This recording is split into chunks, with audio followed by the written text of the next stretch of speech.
첫 번째로 채찍에 맞은 상처가 있습니다. 채찍으로 등에 입은 상처가 있어요. 이것은 무엇을 위함이었느냐? 우리를 치료하기 위함이었다는 것입니다. 예수님은 빌라도의 법정에서 약 3시간 동안 채찍에 맞았습니다. 그리고 십자가에서 6시간 동안 못 박혀서 피를 흘렸어요. 그러니까 예수님은 한 9시간 정도를 피를 흘리셨다는 거예요. 예수님을 쳤던 채찍은 지금 박물관에 남아있는데요. 당시 로마 사람들이 사용하던 채찍은 길이가 한 6m 정도 되는 것으로 끝에 6개에서 8개 정도의 납덩어리가 붙어있대요. 죄수의 옷을 벗기고 채찍질을 하면은 죄수의 몸은 납덩어리들로 인해서 갈기갈기 찢긴다는 것입니다. 이 살덩어리들이 몸에서 떨어져 나올 정도래요. 죄수와 5, 6m 떨어진 거리에서 채찍을 한번 내려치면은 몸에 2번 정도가 칭칭 감긴대요. 그것들이 감기면서 납덩어리들이 등과 가슴과 몸 전체에 파고든대요. 그 다음에 채찍을 잡아당기면은 몸에 긴 고랑을 만들면서 풀어진다는 것입니다. 이렇게 3, 4회만 내리치면은 채찍을 맞은 사람은 그 몸은 깊은 상처들로 온 몸이 비투성이가 된다는 것입니다. 예수님이 맞은 채찍이 바로 이런 채찍이었어요. 시편 129편 3절에 보면은 밭 가는 자가 내 등에 가라 그 고랑을 길게 지었도다. 그렇게 예언을 해놓고 있습니다. 또 이사야서 50장 6절을 봐도 나를 때리는 자들에게 내 등을 맡기며 나의 수염을 뽑는 자들에게 나의 뺨을 맡기며 수욕과 침뱉음을 피하려고 내 얼굴을 가리우지 아니하였느니라. 이렇게 예언하고 있습니다. 채찍을 맞는 것이 쟁기로 논밭을 엎어서 논두렁과 밭두렁을 만드는 것과 같다는 것입니다. 게다가 그 당시 로마 병사들이 가졌을 마음을 생각해 보면은 채찍질의 모습이 어떠했으리라는 것을 짐작할 수가 있습니다. 그들은 예수님을 아주 싫어했습니다. 그래서 조롱했어요. 예수님은 그들에게 있어서 장난감이나 마찬가지였어요. 따르는 사람들은 다 도망을 가버리고 아무도 없는데 자기가 왕이라고. 로마 병사들의 눈에 예수는 미치광이로밖에 안 보였을 것입니다. 채찍을 맞으면서 고통스러워하는 한 미치광이를 보면서 쾌감을 느꼈을 거예요. 그러면 왜 예수님은 채찍을 맞으셨는가? 예수님 맞으신 채찍이 오늘 우리에게 주는 효력이 무엇인가? 그것은 우리를 치료하는 능력을 주기 위한 것입니다. 출애굽기 15장 26절을 보면은 가라사대 너희가 너희 하나님 나 여호와의 말을 청종하고 나의 보기에 의를 행하며 내 계명에 귀를 기울이며 내 모든 규례를 지키면 내가 애굽 사람에게 내린 모든 질병을 하나도 너희에게 내리지 아니하리니 나는 너희를 치료하는 여호와임이니라. 그렇게 말씀을 하고 있어요. 여호와 라파, 치료의 하나님이 우리를 치료하시는데 그 치료의 근거가 무엇이냐? 채찍인 것입니다. 채찍에 맞은 상처가 우리를 치료하는 근거예요. 이사야서 53장 5절을 보면 그가 채찍에 맞음으로 우리가 나음을 입었도다 그랬겠어요. 베드로전서 2장 24절을 보면은 친히 나무에 달려 그 몸으로 우리 죄를 담당하셨으니 이는 우리로 죄에 대하여 죽고 의에 대하여 살게 하려 하심이라. 저가 채찍에 맞음으로 너희는 나음을 얻었나니 그렇게 말씀을 하고 있습니다. 채찍은 우리에게 치료의 효력을 미치고 있는 것입니다. 전능하신 하나님이요 우리를 그냥 치료해 줄 수도 있었지만은 죄를 그냥 용서해 주지 않고 아들을 십자가에 매달아서 죽임으로써 용서해 주신 것처럼 질병 또한 채찍에 맞음으로 그 채찍에 맞은 공로로 치료해 주시는 것입니다. 그러므로 몸이 아픈 사람이 있으니까 예수님의 채찍에 맞은 그 상처의 효력을 주장하면서 치료해 달라고 기도하십시오. 그러면 하나님이 치료해 주시는 것입니다. 그 다음 두 번째, 가시면류관으로 머리에 입은 상처가 있습니다. 가시면류관으로 머리에 상처를 입었는데 이것은 무엇을 위한 상처냐? 저주를 제거하기 위한 상처인 것입니다.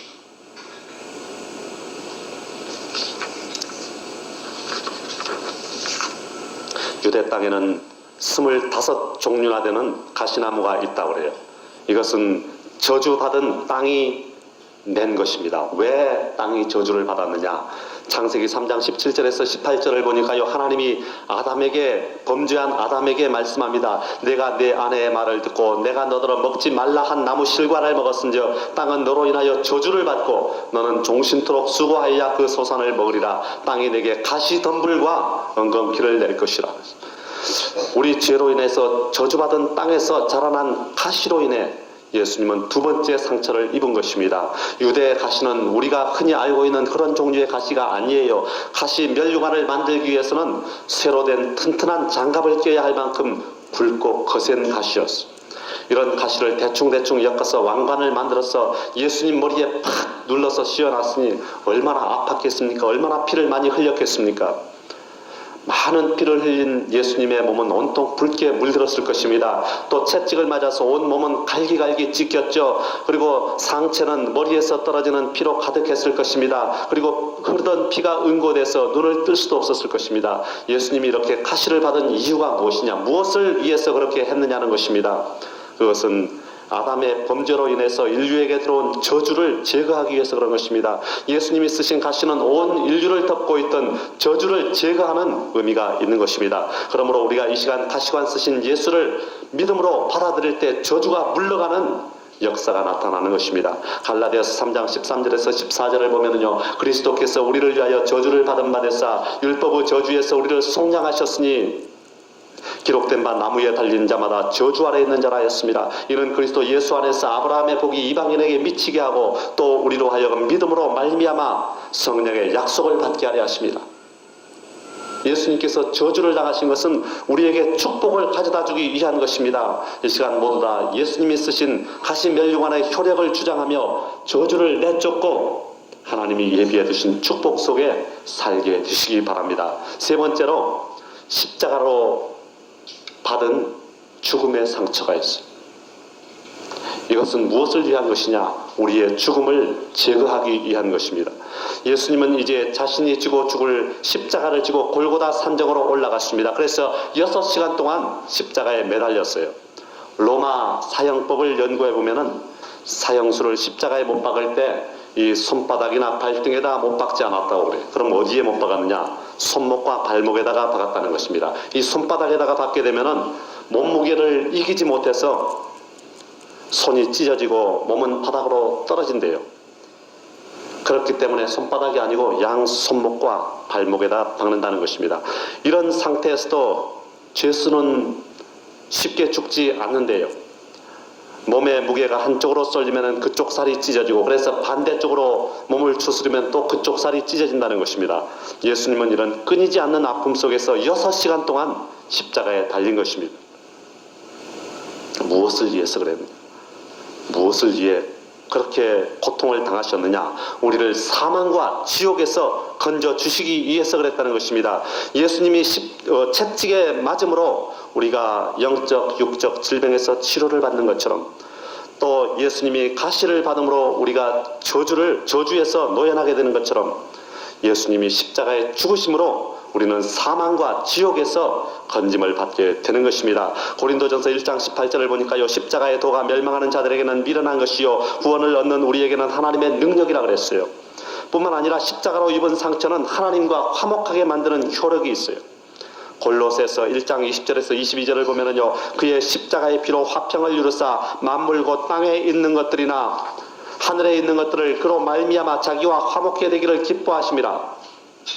전에 악한 행실로 멀리 떠나 마음으로 원수가 되었던 너희를 이제는 그의 육체의 죽음으로 말미암아 화목케 하사 너희를 거룩하고 흠없고 책망할 것이 없는 자로 그 앞에 세우고자 하셨으니 그랬습니다. 하나님과 화목하게 한다는 것입니다. 또 에베소서 2장 16절을 봐도요, 또 십자가로 이 둘을 한 몸으로 하나님과 화목하게 하려 하심이라. 원수된 것을 십자가로 소멸하시고 그랬어요. 이 십자가는 하나님과 우리를 화목하게 하는 능력이 있다는 것입니다. 우리를 하나님이 구원만 시켜놓고 말도 안 해주고 또 본 척도 안 하고 그런 서먹서먹한 관계라면은 무슨 소용이 있겠습니까? 이 십자가로 예수님이 입은 상처는 우리를 구원해 주실 뿐만 아니라 하나님과 화목하게 하는 효력이 있다는 것입니다. 그 다음 네 번째로 창으로 옆구리에 입은 상처가 있어요. 이것은 우리의 허물을 용서하기 위한 상처인 것입니다. 원래 십자가형을 받은 죄수가 죽었는지 확인을 하기 위해서 로마 병사들은 죄수의 무릎을 꺾었습니다. 그러나 예수님은 옆구리를 창에 찔림으로 확인을 받았어요. 무릎을 꺾지 않고요. 왜? 누구를 위해서 창에 찔렸느냐? 그것은 우리의 허물 때문에 우리의 허물을 대신 지고 죽으신 것입니다. 이사야서 53장 5절을 보면 그가 찔림은 우리의 허물을 인하여 그랬어요. 예수님이 창에 찔린 것은 우리의 허물 때문이라고 말씀하고 있는 것입니다. 뿐만 아니라 예수님께서 십자가에서 수족이 찔린 것도 우리의 허물을 용서하기 위한 것입니다. 이 시간 감추고 있는 허물이 있습니까? 예수님 앞에 내놓고 회개하시기 바랍니다. 그럴 때 예수님이 수족이 찔리고 또 창으로 옆구리를 찔린 그 상처 때문에 여러분의 허물을 용서받을 수가 있는 것입니다. 오래전에 한 유명한 목사님이 종려주일 낮 예배 시간에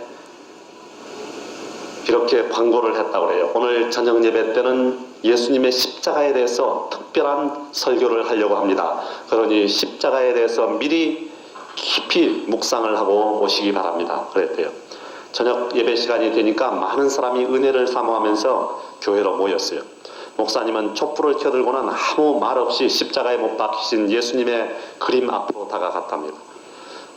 먼저 가시관을 쓰신 예수님의 이마에 촛불을 비췄어요. 한참 뒤에 그는 아무 말도 없이 이번에는 못 박힌 예수님의 손과 발을 촛불로 비췄대요.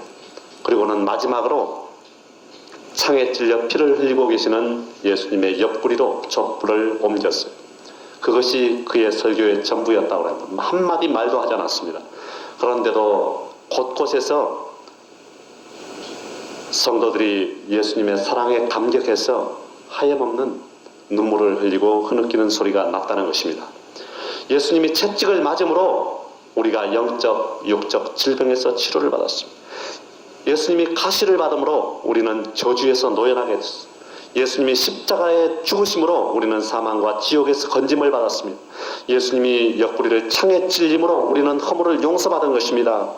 그러나 가만히 있는 사람에게는 그런 일이 일어나지 않습니다. 어떻게 되겠지 하고 그냥 앉아있는 사람에게는 아무런 효력도 발생하지 않는 것입니다. 그러면 어떻게 해야 되느냐? 먼저 자신의 죄를 살펴봐야 합니다. 죄악을 가슴속에 그대로 품고 있으면 우리에게 아무런 일도 일어나지 않습니다. 배설물을 버리듯이 죄를 버려야 돼요. 회개로 죄를 버려야만 되는 것입니다. 그런 뒤에 뭘 해야 되느냐? 기도해야 돼요. 죄를 버렸다고 다 된 것이 아닙니다. 기도해야 돼요. 기도가 무엇입니까, 여러분? 기도는 달라는 요구가 아닙니다. 기도는 떼쓰는 것은 더욱 아닙니다. 기도는 받을 수 있는 믿음을 갖기 위해서 노력하는 것이요, 준비하는 과정인 것입니다. 기도는 그릇을 준비하는 과정이에요. 달라고 때를 쓴다고 주시는 것이 아니라 준비가 됐을 때 주시는 것입니다. 달라고 했기 때문에 주는 것이 아니라 준비가 되었기 때문에 주시는 것입니다. 또한 하나님은 진실한 기도에 응답해 주셔요. 한 가난한 가족이 생활이 어려워서 작은 마을로 이사를 가게 됐어요. 그런데 7살 된 딸이 근심스러운 표정으로 엄마에게 묻습니다. 엄마, 그곳에도 가면은 교회가 있나요? 주일학교에 못 가면 어떻게 하지요? 어머니는 슬픈 표정으로 대답을 합니다. 그곳은 아주 작은 마을이란다. 아직 교회가 없단다. 그러고 나서 가족들이 열심히 이삿짐을 챙기고 있는데 딸이 보이지를 않아요. 어머니가 방으로 들어가 보니까 딸이 무릎을 꿇고 기도를 하고 있습니다. 하나님, 우리는 이제 교회가 없는 곳으로 이사를 갑니다. 하나님, 안녕히 계세요. 딸의 기도하는 모습을 보고 있던 어머니가 함께 무릎을 꿇었습니다. 그런데 그러고 나서 이 가족이 작은 마을로 이사를 간 지 2달 만에 그 마을에 교회가 세워졌다는 것입니다. 진실한 기도는 땅에 떨어지는 법이 없어요. 하나님은 순진무구한 어린이의 기도에 가장 먼저 응답을 해 주셔요. 그러므로 기도하는 자녀를 둔 부모는 가정의 보화를 간직하고 있는 것과 같은 것입니다. 죄를 회개하고 기도하여 주의 고난과 상처의 효험을 모두 다 100% 체험하게 되시기 바랍니다. 기도하되 어린아이 같은 마음으로 해요. 어린아이가 아빠에게 하듯이 순수한 마음으로 하나님과 거래하는 기도를 하지 말아야 돼요. 조건부 기도도 하면 안 되는 것입니다. 그리고 여러분, 무력으로 한다면은 예수님은 십자가에 죽지 않아도 우리를 구원할 수가 있었어요. 그러나 공의를 이루기 위해서 또한 사탄이 아무런 이의를 제기하지 못하게 하기 위해서 십자가를 지신 예수님께 감사해야 될 것입니다. 뿐만 아닙니다. 능력으로 한다면 예수님은 굳이 등을 채찍에 맞지 않아도 우리의 질병을 고칠 수가 있었습니다. 그럼에도 불구하고 공의를 이루기 위해서 채찍에 맞으신 주님께 감사하게 되시기 바랍니다. 또 능력으로만 한다면 예수님은 머리에 가시를 쓰지 않고도 우리의 저주를 없앨 수 있었어요. 그리고 능력만으로 한다면 예수님은 창에 옆구리를 찔리지 않아도 우리의 허물을 용서하실 수가 있었어요.